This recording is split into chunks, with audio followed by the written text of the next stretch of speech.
So mga guys, good morning. Video natin to. Time check muna tayo. 10:26, September 5, Tuesday. AK, Kimco AK 550. Ayan, kung mapansin nyo, may mga ilaw na yan. Mga high-end pa yan. Oh. GR saka Atom. So gagawin natin dito, re-bracket. Kasi, ayan, sumasayad. Tapos medyo may vibration na. May nabasag na siguro or maluwag. So yun, check natin. So papalitan lang ito ng bracket. Tapos itatap na rin natin yung, tatap na ba yun sir?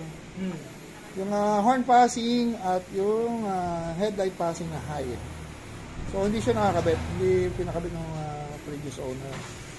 Pakita natin yung bracket natin ay kakabit. Yan, dito naman tayo sa pinaka main bracket. Yung main bracket natin is 10mm na stainless at powder coated. Tapos TIG welded yan na yung natin nyo.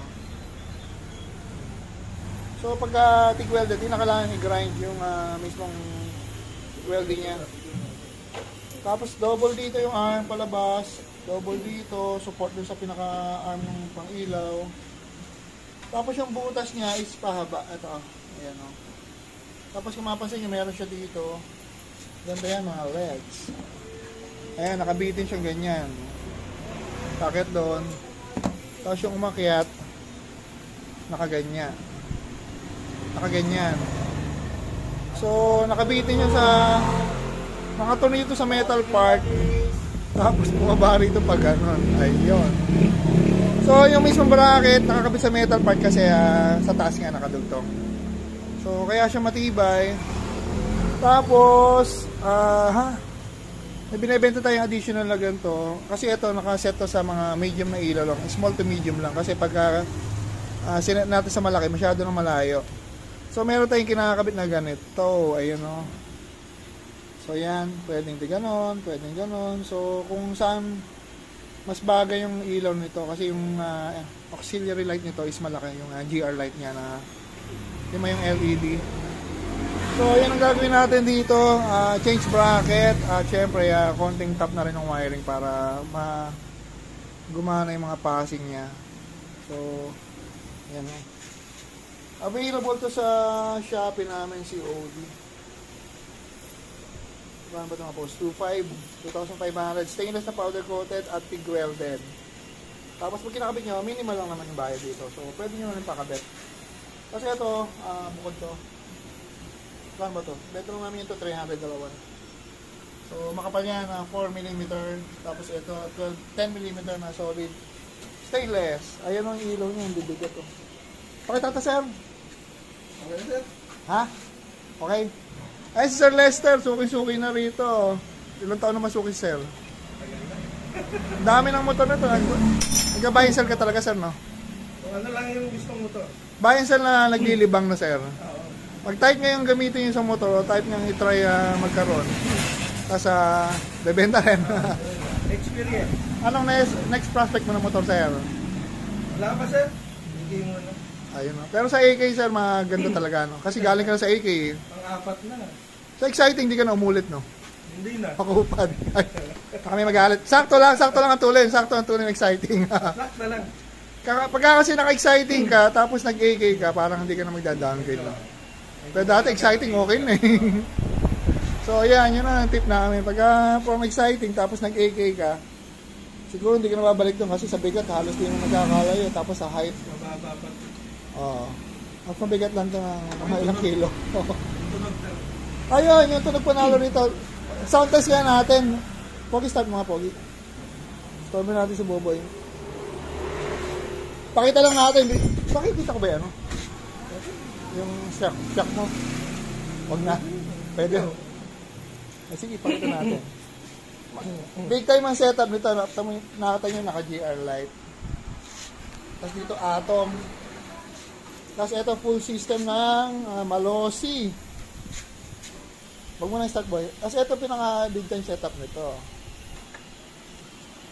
Magkano kaya ito sir? 80 ba ito? Parang 70. Tama, almost 80. Almost. Ayan o, isang NMAX na to. All-ins. Siguro siya kung nagtagal-tagal pa sa ono to, naka-ano na rin to, naka-chain drive. Alam mo. Ayun o, magaling yung, Punta ng pagpalit ng ano yan. magaling yung may-ari nito, mahilig sa mga high-end na accessory. Ayan, always mahal yan mga LEDs, mga 70 plus, 75. Tapos ito, stock pa rin, belt drive. Belt driven. So ayan. Siyempre, start na yan, pogi.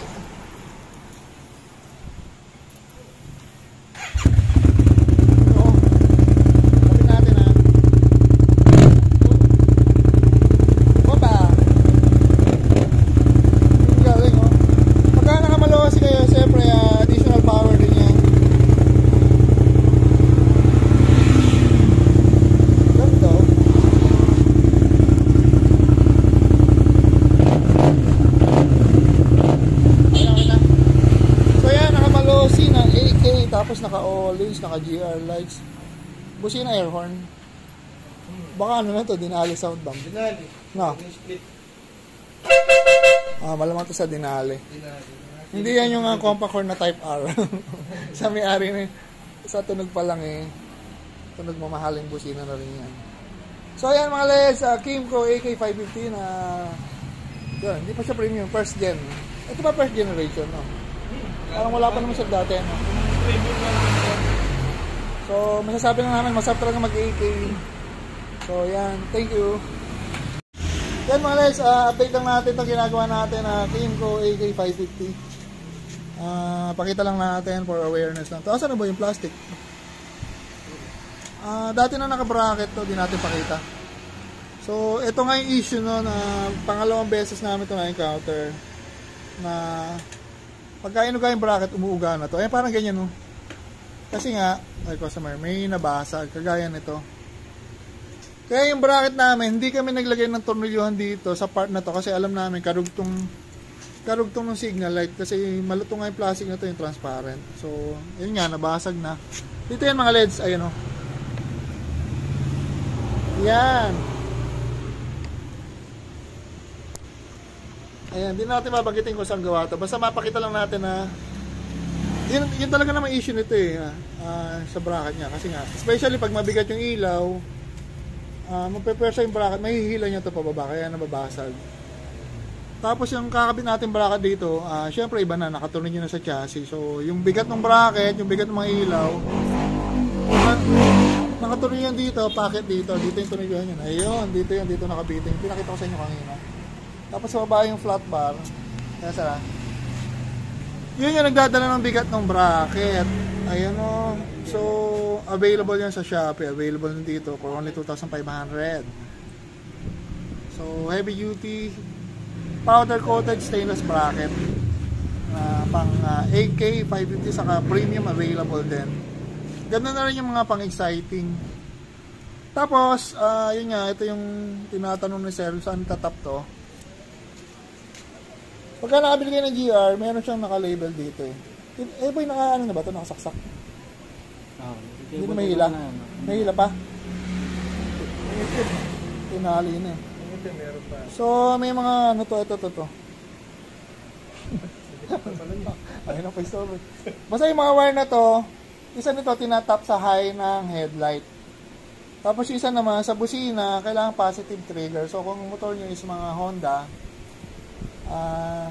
gagamit kayo ng relay kasi ang Honda is negative yung output ng dadaan sa button niya, sa horn button.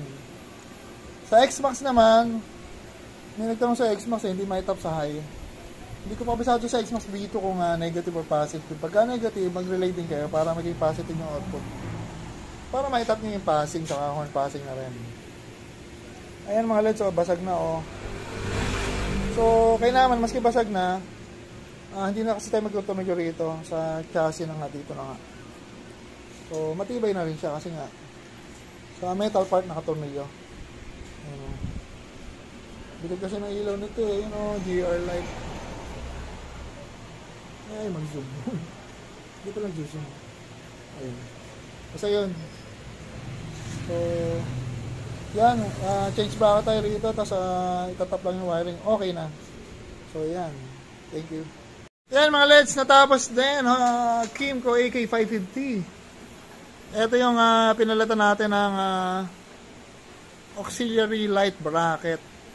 Ang kinapin natin dito, sariling bracket na natin gawa namin, stainless na powder coated, pakita natin. Yan yun mga lods, so yung pinakita ko ang ina. Stainless yan, TIG welded, powder coated. Saka maganda ron, nakatunog sa chassis. Pogi, start mo, Pogi. Ilaw mo nga. Puta. Start mo nga, Pogi. Ano? Start mo nga. Ilaw mo nga.